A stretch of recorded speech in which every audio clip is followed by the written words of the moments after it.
सभी बच्चों का अकाउंटेंसी के इस वीडियो लेक्चर में हार्दिक स्वागत। 7 जुलाई 2020। आज हम पढ़ने वाले हैं पृथक पृथक जीवन बीमा पॉलिसी अगर कंपनी ने ले रखी हो तो उसमें हम किसी भी साझेदार की मृत्यु पर किस तरह का लिखा करते हैं। तो समझ लीजिएगा कि चूँकि अलग अलग पॉलिसीज़ होंगी तो किसी एक साझेदार की जिसकी डेथ होगी उसकी पॉलिसी की पूरी रकम मिलेगी और बाकी के जो साझेदार होंगे उनकी पॉलिसीज़ पे सरेंडर वैल्यू यानी कि समर्पण मूल्य जो है वो मिलेगी। तो प्राप्त धनराशि और सरेंडर वैल्यूज़ के साथ पार्टनर्स के पूंजी खातों को क्रेडिट किया जाता है। कैसे, उदाहरण नंबर 26 से पढ़ते हैं। ABC लाभों को 3:2:1 में बांटते हैं। फर्म ने साझेदारों का पृथक पृथक बीमा कराया है, ए का 60,000 का, बी का 30,000 का और सी का 24,000 का। इन पर दी गई प्रीमियम की राशि लाभांश खाते में डाली जाती है, अर्थात इन्हें एक्सपेंस माना जाता है, व्यय माना जाता है, जो प्रतिवर्ष 31 दिसंबर को बनाया जाता है, यानी कि इनकी क्लोजिंग 31 दिसंबर को होती है। 31 मार्च 2014 को बी की मृत्यु हो गई। बी यानी कि 30,000 जिनकी पॉलिसी थी। इस स्थिति को समर्पण मूल्य पॉलिसी की राशि का 1/4 है। तो इसका मतलब है कि ए का समर्पण मूल्य कितना होगा, 1/4 यानी कि 15,000। इसी तरह से सी का समर्पण मूल्य कितना होगा, 24/4 यानी कि 6,000। ठीक। साझेदारी संलेख के अनुसार मृतक साझेदार के उत्तराधिकारियों को निम्न अधिकार है। पहला, स्थित विवरण के अनुसार उसकी पूंजी पाने का अधिकार। मृत्यु की तिथि तक पूंजी पर 10% दर से ब्याज पाने का अधिकार। मृत्यु की तिथि तक लाभों का उसका हिस्सा, जिसकी गणना पिछले वर्ष के लाभ के आधार पर की जाएगी। बीमा पॉलिसी में उसका हिस्सा।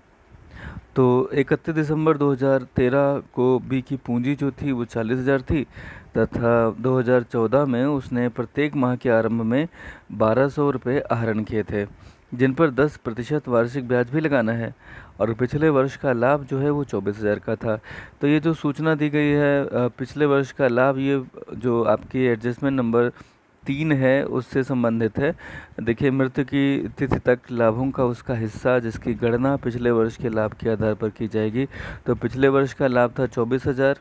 और ध्यान ये रखिएगा कि आपने खाते जो बनाते हैं, आप 31 दिसंबर को बनाते हैं, तो जो खाता 31 दिसंबर 2013 को बना होगा वही अंतिम खाता होगा। और ठीक 3 महीने बाद 31 मार्च 2014 को बी की मृत्यु हो गई है। तो ये साल भर का 24,000 था, तो पहले तो हम ये 12 महीने का अगर 24,000 था पिछली साल, तो इस साल जो 3 महीने की अवधि होगी उसमें कितना होना चाहिए, इसका 3/12 करेंगे 24,000 का, तो ये कितना आ जाएगा, ये जब आप 3/12 करेंगे तो ये आ जाएगा 6,000। तो 6,000 जो है वो फर्म का लाभ होगा 3 महीने के लिए, उसमें निकालेंगे बी का हिस्सा। बी का जो हिस्सा है वो है 2/6 यानी कि 1/3। तो अभी मैंने निकाला 6,000 और उसमें अगर उसका भी हम निकालेंगे 2/3 2/6 यानी कि 1/3, तो वो आ जाएगा 2,000। ये मैं नीचे कहीं दिखा देता हूँ, कैलकुलेशन किया गया होगा।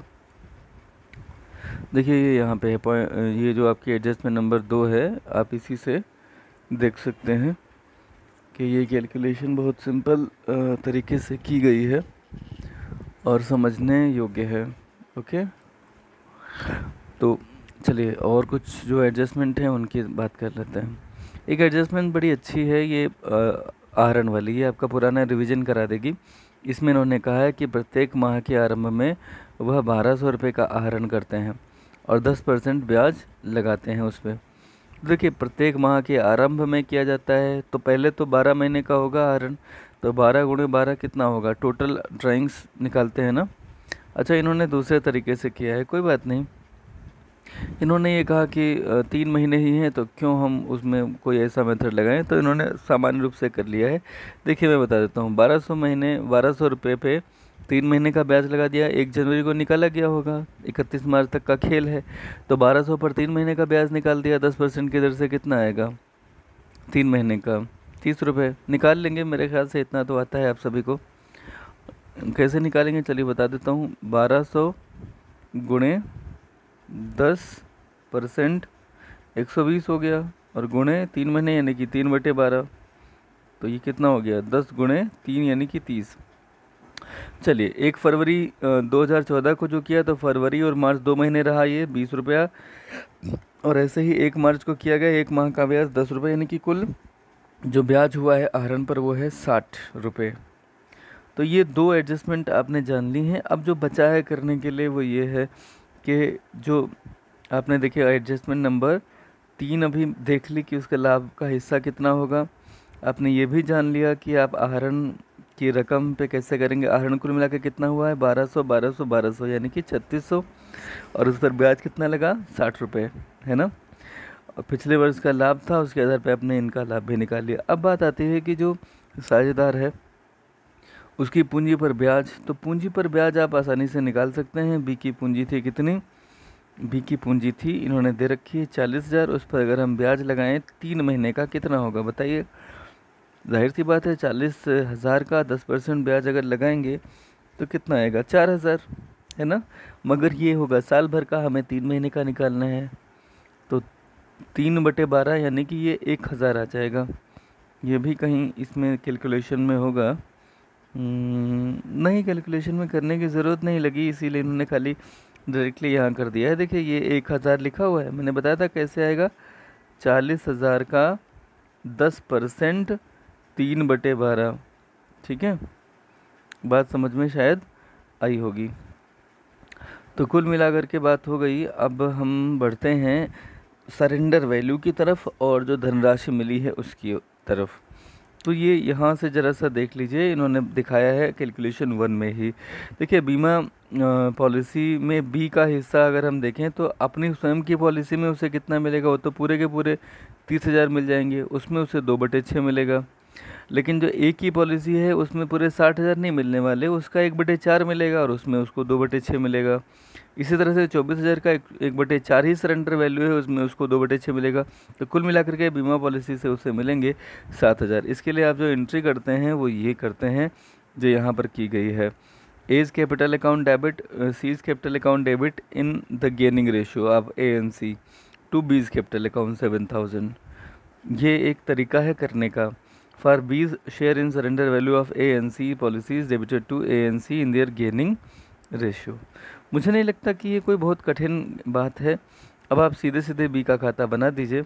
बी का खाता बनाने के लिए आपको जो करना है वो ये कि बैलेंस उतारा है 40,000, फिर इंटरेस्ट 1,000 3 महीने के लिए पूंजी पर 10% की रेट से। P&L सस्पेंस अकाउंट मैंने अभी आपको 2,000 बताया कि कैसे निकालेंगे, ऊपर कैलकुलेशन भी दी गई है। लाइफ इंश्योरेंस पॉलिसी जो है वो 10,000 यहाँ पर लिखे गए हैं। ये 10,000 किस चीज़ के हैं कोई बता सकता है? ये वो है जो बेसिकली उसका हिस्सा है, ये यहाँ पे किया गया है। ये जो है ना ये 10,000 ये जो मिले हैं ये तो अलग कर देंगे क्योंकि ये तो लाइफ इंश्योरेंस पॉलिसी वाले देंगे, लेकिन ये जो सरेंडर वैल्यूज़ हैं ये कहीं बाहर से नहीं मिलेगा।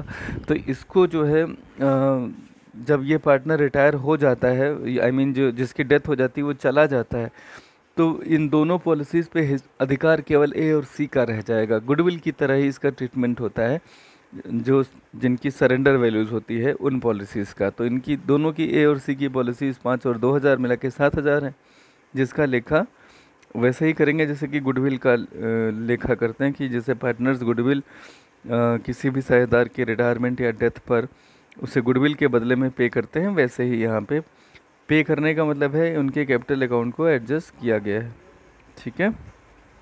फिर इसके बाद में ड्राइंग्स जो इन्होंने 1200 × 3 किया है, 3 बार किया है 1200 का, तो ये 3600 आ जाएगा।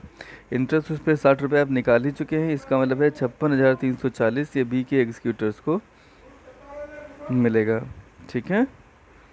तो मुझे लगता है ये बात आपको समझ में आ गई होगी। तो गर्ल्स इस तरह से ये टॉपिक पूरा होता है। अब हम सीधे सीधे क्वेश्चंस की बात करेंगे।